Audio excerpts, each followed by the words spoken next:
નમસ્કાર. આજે આપણે એક એવા ઝાડ વિશે વાત કરવાના છીએ જે લગભગ દરેકના ઘરમાં કે આસપાસ જોવા મળે છે.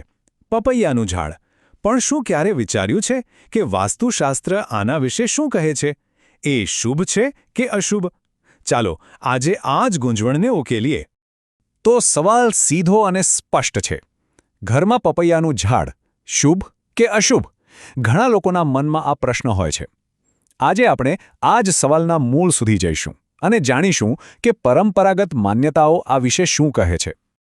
પણ આટલી બધી ચર્ચા કેમ? મતલબ એક સાધારણ ફળનું ઝાડ છે તો પછી એને લઈને આટલા બધા સવાલો કેમ ઊભા થાય છે? ચાલો એના પર એક નજર કરીએ. જુઓ, એક બાજુ તો એ દેખાવમાં કેટલું સુંદર લાગે છે અને એના ફળ તો વાહ, એકદમ સ્વાદિષ્ટ. તો પછી એવું તો શું છે કે વાસ્તુશાસ્ત્ર એને લઈને આટલી બધી રોકટોક કરે છે? ખરી મજા તો આ જ વાતમાં છે, ખરું ને? તો ચાલો હવે સીધા મુદ્દા પર આવીએ. વાસ્તુનો પહેલો અને સૌથી મહત્વનો નિયમ જોઈએ, ખાસ કરીને ઘરના આંગણા માટે. હવે સવાલ એ છે કે શું ઘરના આંગણામાં પપૈયાનું ઝાડ વાવી શકાય? ઘણા લોકો વાવતા પણ હોય છે, પણ વાસ્તુશાસ્ત્ર આ બાબતે શું કહે છે? ચાલો જાણીએ. અને જવાબ છે સ્પષ્ટ અને સીધો: ના. જી હા, વાસ્તુશાસ્ત્ર મુજબ ઘરના આંગણામાં પપૈયાનું ઝાડ વાવવાની સખત મનાઈ છે.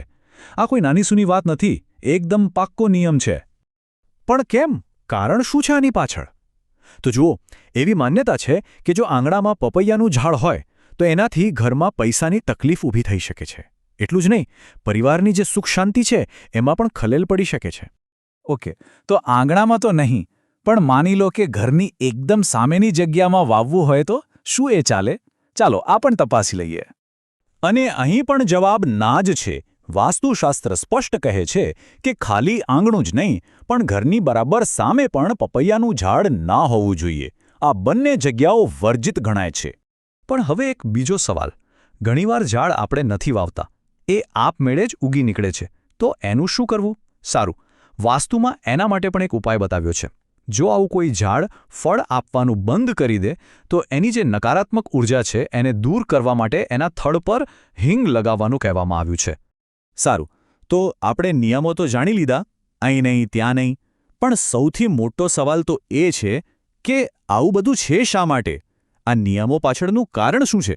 ચાલો હવે એને સમજવાનો પ્રયત્ન કરીએ. મતલબ કે એવું તો શું છે આ પપૈયાના ઝાડમાં કે એને અમુક જગ્યાઓ માટે આટલું અશુભ માનવામાં આવે છે? આની પાછળ કોઈ ઊંડી માન્યતા તો હશે જ ને? જી હા, અને આનો જે મૂળ કારણ છે એ જ્યોતિષશાસ્ત્ર સાથે જોડાયેલું છે. પરંપરાગત માન્યતા એવી છે કે પપૈયાના ઝાડને પિતૃઓ એટલે કે આપણા પૂર્વજોનું નિવાસસ્થાન માનવામાં આવે છે, અને બસ આ જ એક મુખ્ય કારણ છે કે તેને ઘરના આંગણામાં કે ઘરની એકદમ નજીક રાખવાની મનાઈ કરવામાં આવી છે. ચાલો હવે એક બહુ જ મહત્વની વાત કરીએ. કારણ કે અત્યાર સુધી આપણે જે પણ વાત કરી એ શ્રદ્ધા અને માન્યતાની છે. પણ વિજ્ઞાનનું શું? આ બંને વચ્ચેનો ભેદ સમજવો ખૂબ જરૂરી છે.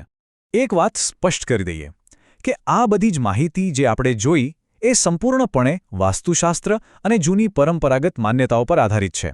આનો કોઈ વૈજ્ઞાનિક આધાર કે પુરાવો નથી. એટલે આને માનવું કે ન માનવું એ સંપૂર્ણપણે વ્યક્તિગત શ્રદ્ધાનો વિષય છે. તો પપૈયાના ઝાડની આખી વાત ખરેખર વિચારવા જેવી છે નહીં?